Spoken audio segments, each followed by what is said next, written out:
Oke, kita berjumpa kembali di Bingal. Bingal is not a Go tutorial, hanya sekadar dokumentasi pribadi belajar Go. Masih dengan ya kita menelusuri DevTour dari Go ya. Kalau ada koreksi atau kesalahan, jangan ragu ya karena saya sudah sering dan terbiasa menghadapi cercaan dan bully dari netizen yang budiman. Untuk yang baru join, mungkin bisa lihat episode ke-0 atau ke-1 gitu. Di situ kita ngomongin kenapa series ini ada dan salah satunya adalah Eee, karena kurang memuaskan gitu untuk mengikuti course milik orang lain. Dan ya pesannya mungkin kalau kita nggak bisa dapat kepuasan dari orang, maka berusahalah untuk jadi orang yang memuaskan orang. Kira-kira gitu. Minum dulu. Bismillah. Mungkin recap dulu ya. Dari kemarin kita udah belajar tentang, gimana caranya make tour-nya, kita tahu limitasi di Go Playground-nya. Lalu di basic ini, itu kita punya subtopik 3 yang utama, yaitu packages, variables, and function. Kemarin udah relatif masih EZ lah ya, eh, karena mirip-mirip dengan bahasa yang lain. Nah, sekarang kita belajar tentang flow control statements. Apa itu flow control? Dia itu sebenarnya urutan atau order ya, dari instruksi yang ada di dalam program kita. Bisa bentuknya looping atau sebuah statement atau eh, instruksi yang dijalankan satu atau lebih atau bahkan nggak dijalankan sama sekali di dalam looping itu ya. Lalu ada conditional branch, yaitu dia pakai if dan else ini. Nanti kita akan baca dan seterusnya. Oke, kita mulai dari for dulu. Go has only one looping construct, the for loop. Di dalam Go cuma ada for. The basic for loop has three components separated by semicolon. Seperti ini. Yaitu i sama dengan 0, ini disebut dengan init statement executed before the first iteration. Lalu ada conditional atau condition expression. Lalu dia ada post statement yang dieksekusi at the end of every iteration. Jadi dia akan dieksekusi terakhir setelah disinilah kira-kira. The init statement will often be a short variable declaration and the variables declared there are visible only in the scope of the for statement. Oke, ini mirip bahasa yang lainnya. Jadi dia bilang kalau kita define i di sini, maka itu hanya bisa dipakai di dalam blok for-nya. Jadi kalau saya print di sini i, itu dia akan ngambek, benar nggak? Ya kan? Ya mirip lah ya. The loop will stop iterating once the Boolean condition evaluates to false.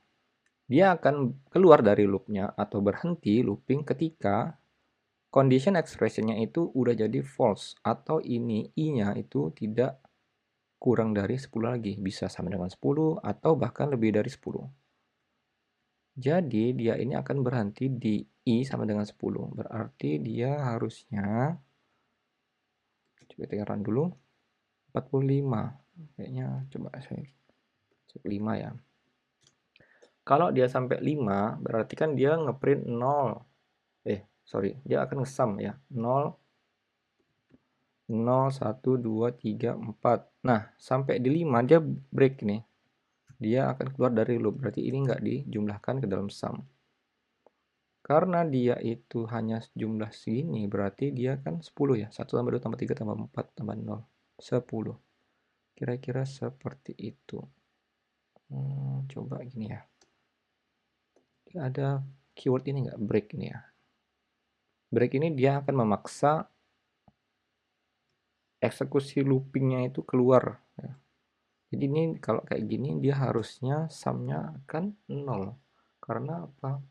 Belum apa-apa dia udah keluar dari loop. Sumnya akan tetap 0 di sini. Bahkan kalau saya break di sini,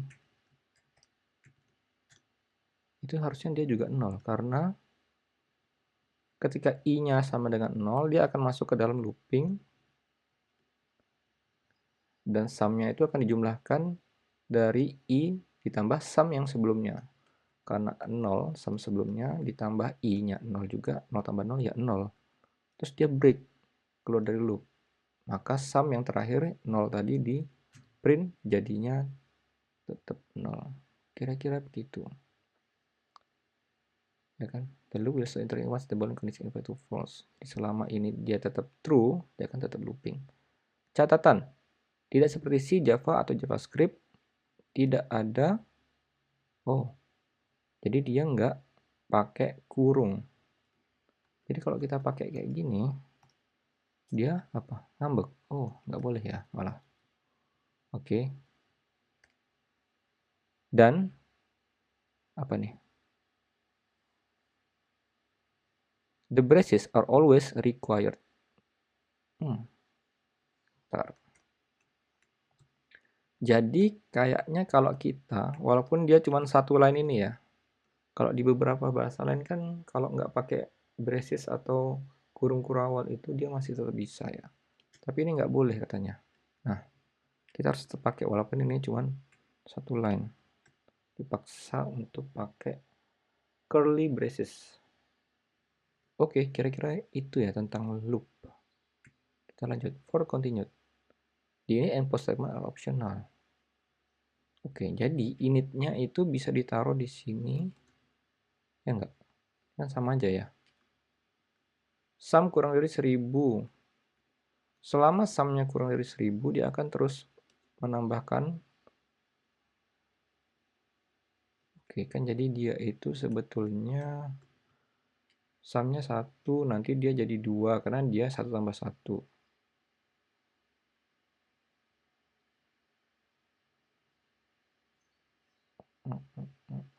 Lalu 2, 4. Dan seterusnya sampai nanti kan dia power of 2 ya. 5, 12 ya.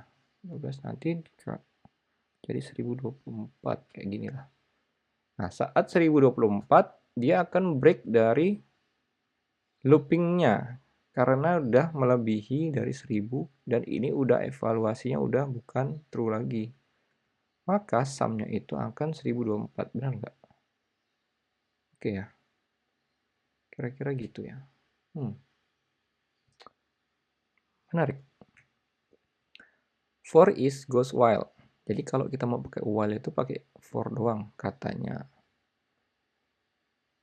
You can drop semicolons. Oke, jadi kan sama aja ya kayak sebelumnya ya. Semikolonnya itu dihilangin, dia jadi while. Kata dia gitu. Dan ini hasilnya harusnya sama juga nih, 1024. Oke. Sebenarnya kan gini ya. Sebenarnya dia nggak mau pakai keyword tambahan, tapi dia pakai gini. Oke, supaya nggak banyak keyword. Kita lanjut. Forever, huh? If you omit the loop condition, it loops forever, so an infinite loop is compactly expressed. Nanti ini dia harusnya akan menjalankan ini, tapi nggak ngapa-ngapain, tapi akan terus-terusan sampai kiamat. Ya nggak? Time out. Oke, berarti coba kita misalkan import format dulu ya. Saya punya i titik. Kita udah belajar tentang shorthand ya. Jadi kalau kayak gini tuh maksudnya adalah kita assign i-nya sama dengan 0, tapi kita bilang ke dia ini itu integer. Dia bisa mikir. Data type-nya integer. Jadi ini kalau misalkan format i, sorry, ini harus di plus plus dulu.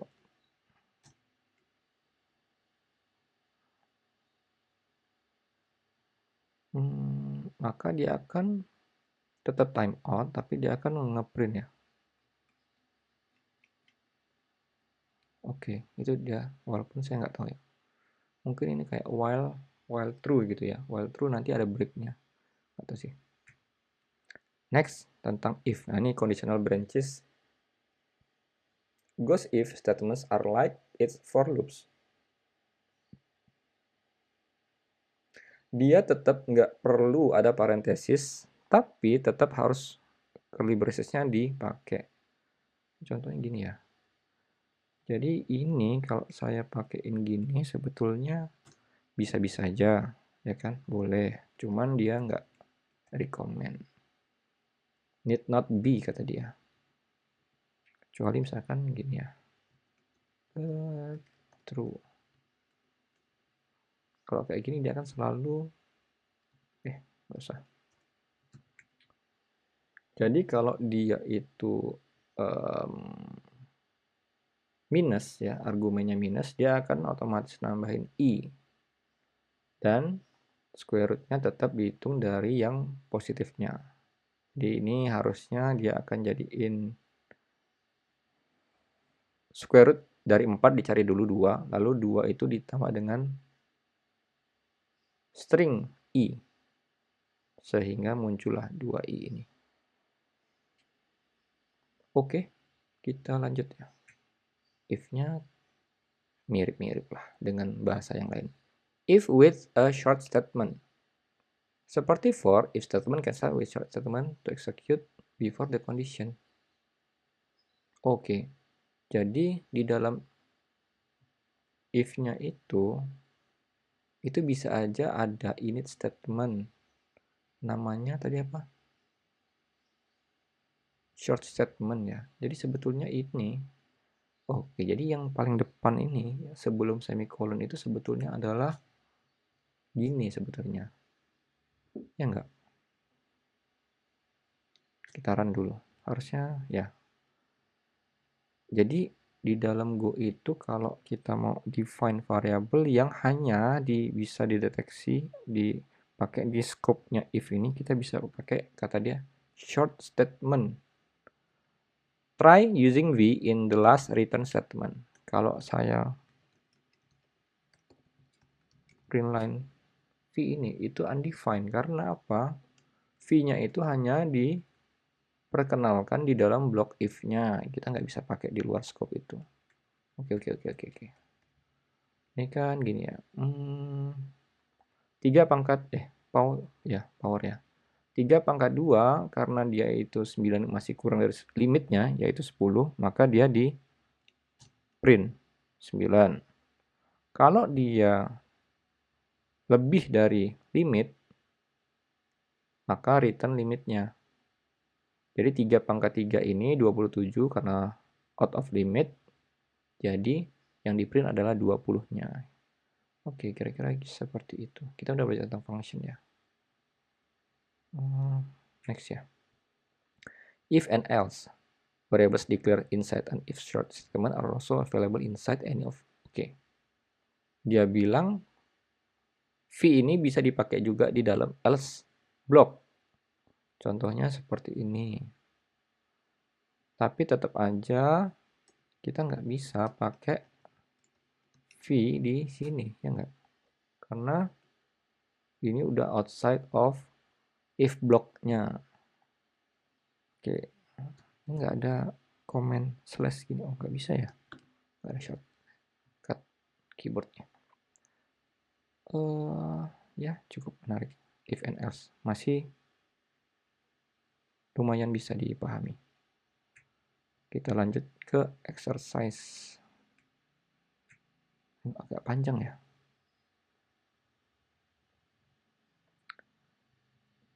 Oke, exercise loops and functions. Sebenarnya square root function. Given number x, we want to find the number z which. Oke, jadi kita itu akan bikin function square root yang mencari akar dari sebuah bilangan tapi pakai nilai pendekatan. Computer compute the square root of x using the loop. Oh, makanya exercise-nya namanya loops and function. Starting with some guess, we can choose based on how close prediction and better guess. Dia bilang ada function ini yang ini kayaknya saya pernah belajar ya. Repeating this adjustment makes the guess better and better until we reach an answer that is as close to the actual square as can be. Implement this in the function square provided and guess probability is 1 no matter what the input. To begin, we read the question 10 times and print it along the way. see how close you get to the answer for the plus of x. Okay, just improve. Kayaknya harus baca dulu nih. Conversion. Oke, ini sih hint doang ya. Kan kita udah belajar tentang type conversion. Jadi kalau kita mau bikin sebuah float itu, kita kasih dia value yang float. Jadi dia data type-nya langsung float. Atau pakai kayak gini. Satunya itu akan diubah jadi 1,00 gitu. Selanjutnya, change the loop condition to stop once the value has stopped changing. Oke, saya sepertinya lumayan paham ya. Tapi kita perlu nulis. Ya, di sini dia bilang ada catatannya.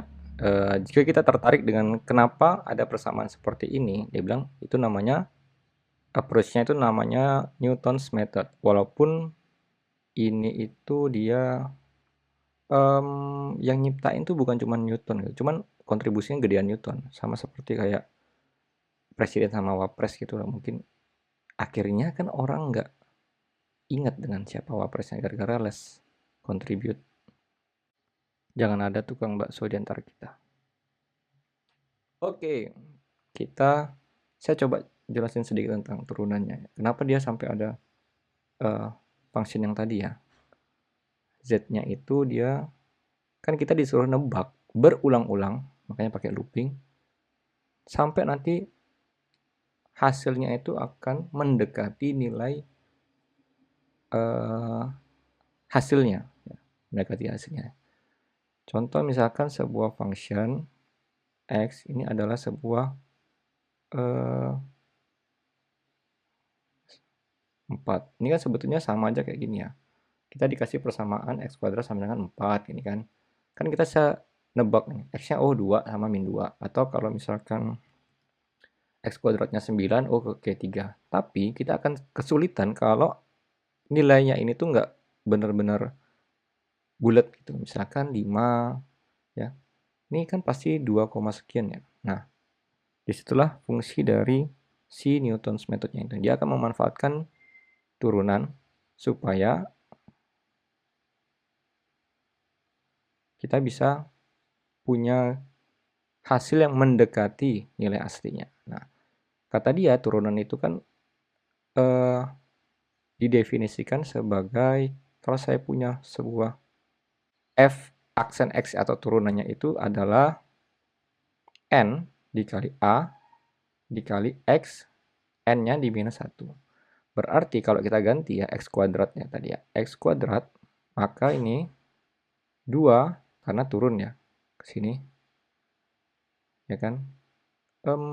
N-nya ditaruh di depan, 2-nya taruh di depan. Dikali 1, kita nggak usah tulis. Dikali X. Nah, karena N-nya tadi 2, N minus 1-nya adalah 1.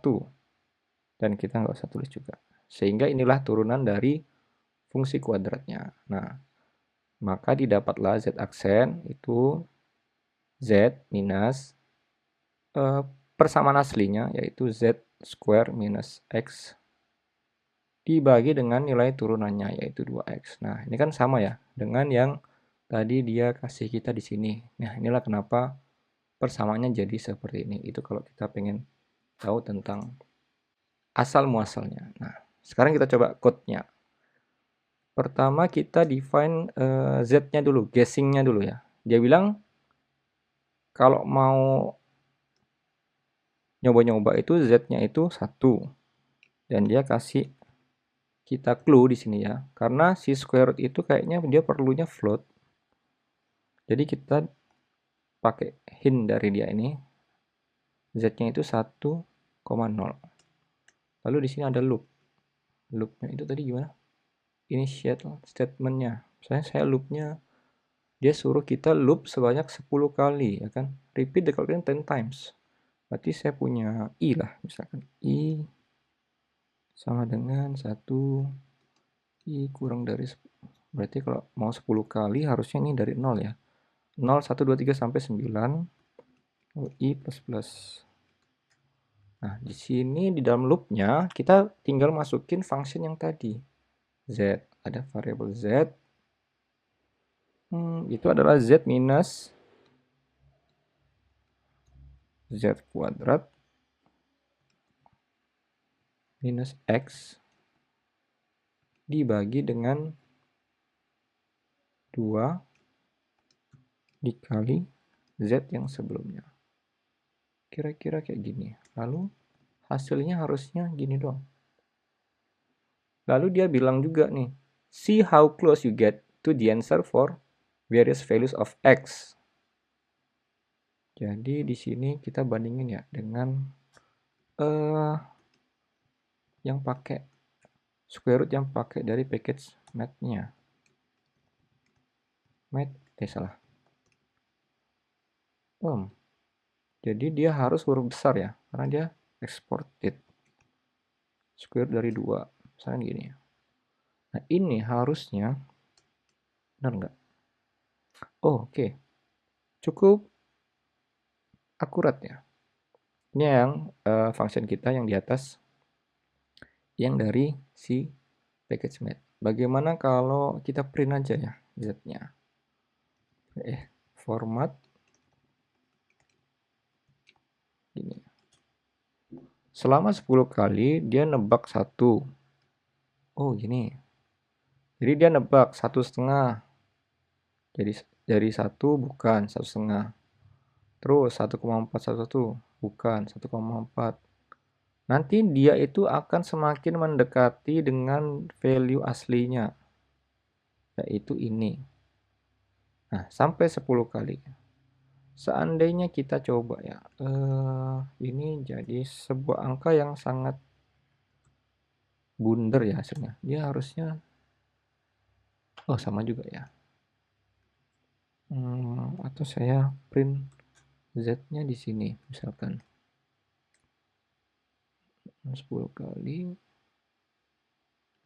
Wait, tetap pencet tadi. Saya print Z-nya di sini.